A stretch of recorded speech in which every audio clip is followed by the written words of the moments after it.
Things escalated in Hong Kong during a protest for freedom and democracy when police pepper sprayed and tear gassed protesters. Yep, sounds like freedom and democracy to us, said the Ferguson Police Department.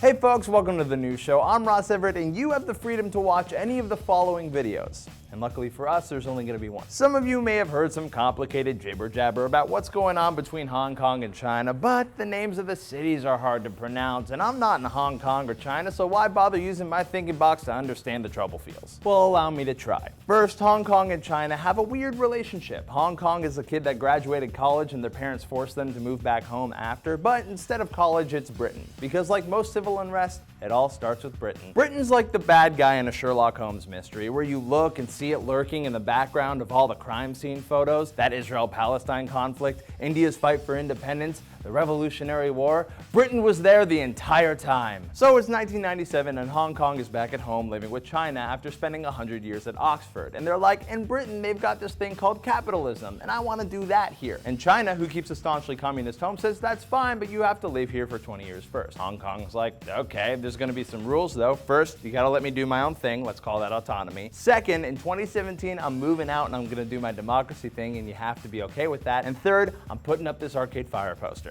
And China agrees. So here we have capitalist Hong Kong being overseen by communist China, which, while sounding like a new Eastern version of 2.5 Men, carries over none of the charm that Charlie Sheen and John Cryer brought to the roles. And everything is fine for about 17 years. But then in August of 2014, China slides a note under Hong Kong's door that says, you guys are probably really excited to move out and start living on your own, right? Well, about that. So you still get to vote and elect your chief executive, but it's going to be from a pool of candidates that we choose. Essentially, you guys can move out into the guest house, the basement, or the attic. But you get to choose between any of those. Which is understandable, because here in America, we give the same offer to the animals that we keep in our zoos. You're absolutely the king of the jungle in this 30-foot cage.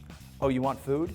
Ugh. So Hong Kongers took to the streets in peaceful protest, where Hong Kong police thought that they'd sit down with the protesters and have a civilized conversation in the form of spraying them with pepper spray and tear gas. It's like having a fire department who tries to fight fires with gasoline. And then people were like, oh, that's why freedom's important, because that shouldn't be happening. But everyone knows the best leaders are the ones who are readily willing to attack their own people. Take, for example, Saddam Hussein, Hosni Mubarak, Kim Jong-un, all the greats. Why would Hong Kongers want to elect their own leaders when the current Chinese appointed leaders handle these situations so well already? Remember, China is a communist country and not the biggest fan of democracy, mostly because it leads to awful things like elected governments, free speech, and tear gas depletion. And while China has boasted about its relationship with Hong Kong, saying one country, two systems, they left out the fact that one system is working the strings and the other system is a marionette. But now that it's time to cut the strings off this marionette and let it go, China's changing the rules and putting it into a cage with force, which is the exact plot of the movie Pinocchio. And China is going straight Stromboli. This will be your home,